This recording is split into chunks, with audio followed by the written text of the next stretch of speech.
اسرائیل جس کے بارے میں قائد محترم محمد علی جناح فرما گئے ہیں کہ یورپ کا ناجائز بچہ،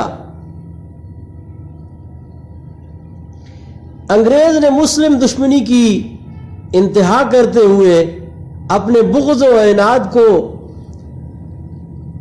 برملا ظاہر کرتے ہوئے ہمارے بالکل سینے کے اندر خنجر گھونپ کر اسرائیل کا قیام کر کے گیا،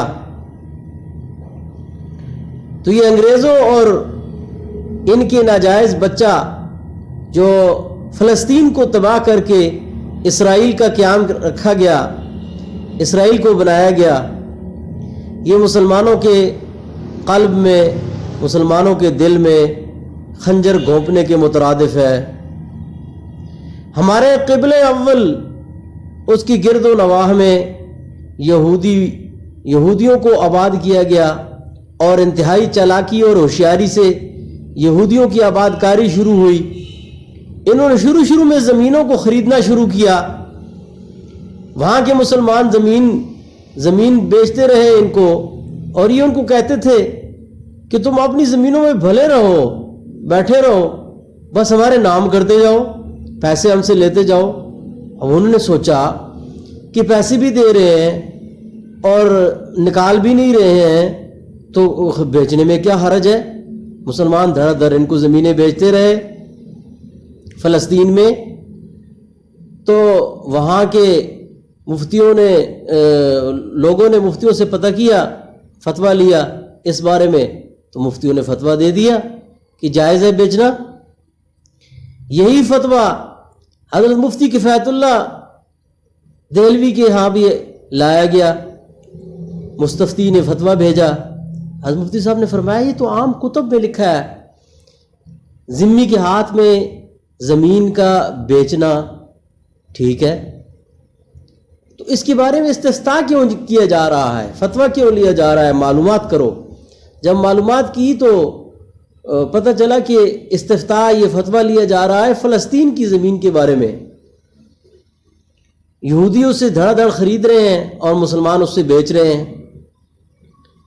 تو انہوں نے فرمایا کہ یہ تو امت کا اور مسلمانوں کا نقصان ہے، یہ تو قبلہ اول کے ارد گرد بچھو اور سانپ جو ہے وہ قیام پذیر ہو رہے ہیں۔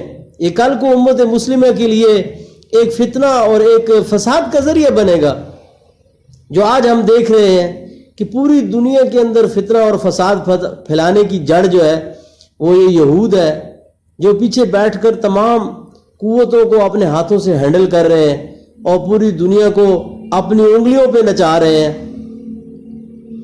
ہر فتنے میں ان کا ہاتھ ہے، ہر شر اور فساد کے اندر ان کا ہاتھ ہے۔ جتنے بھی امریکی صدور آتے ہیں ان کا فری میسن کا رجسٹرڈ رکن ہونا یہ ضروری ہے۔ کیوں ضروری ہے؟ اوباما رجسٹرڈ رکن تھا، یہ موجودہ ٹرمپ موجودہ رجسٹرڈ رکن تھا، ہر ایک کا رجسٹرڈ رکن ہونا ضروری ہے۔ یہ کیوں ضروری ہے؟ اصل میں امریکہ کے پیچھے بھی یہی یہود ہے۔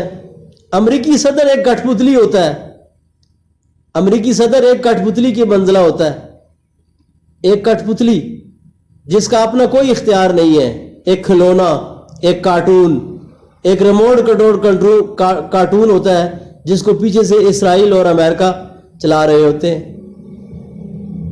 امریکہ کے کانسٹیٹیوشن کے اندر یہ بات لکھی ہے کہ اس کے امریکہ کا تحفظ اتنا ضروری نہیں ہے جس طرح اسرائیل کا تحفظ ان کے نزدیک ان کے ذمہ فرض ہے۔ اب ان کی سازشی تھیوری جو اس وقت کام کر رہی ہے وہ ان قریب چائنا کو اوپر لا کر اس کے ذریعے سے امریکہ کو پاش کریں گے، اور یہ آرام سے پاش ہو جائے گا۔ کیوں؟ اس لیے کہ یہ سارے مہرے ہیں جن کو اصل یہود استعمال کر رہا ہے اور یہود ان کے پیچھے بیٹھا ہے۔ یہ سارے مہرے ہیں، ان کا اپنا کوئی کردار نہیں ہے، ان کے اصل جو پیچھے کریکٹر ہے وہ پیچھے بیٹھا ہوا ہے، وہ ان سب کو یوز کر رہا ہے۔ امریکہ کو یہ توڑیں گے، چائنا کو وقتی طور پہ خوشی دلائیں گے کہ تمہیں ہم سپر پاور بنا رہے ہیں، اور سپر پاور بنانے کے لیے ان کو وقتی طور پر اوپر آتا دکھائی دیں گے، اوپر نہیں لائیں گے۔ یہ یہود بے بہبود، یہ انتہائی بدترین لوگ ہیں دنیا کے، جو انتہائی بدتر قوم ہے، خنزیر سے بھی بدتر قوم ہے دنیا کی، جو پیچھے بیٹھ کر فتنہ اور سازش کرتے ہیں۔ اس کے ذریعے سے امریکہ کو توڑوائیں گے، اور پھر انہوں نے اس کانے دجال کے لیے اپنے جو بیس تیار کی ہوئی ہے، اس کے ذریعے سے پوری دنیا پہ حکومت کا خواب ان کے اندر ہے، اور بیت المقدس کو ختم کر کے انہوں نے یہاں ہیکل سلیمانی کی تعمیر کرنی ہے۔ تو یہ ساری سازشی تھیوری ان کی چل رہی ہے۔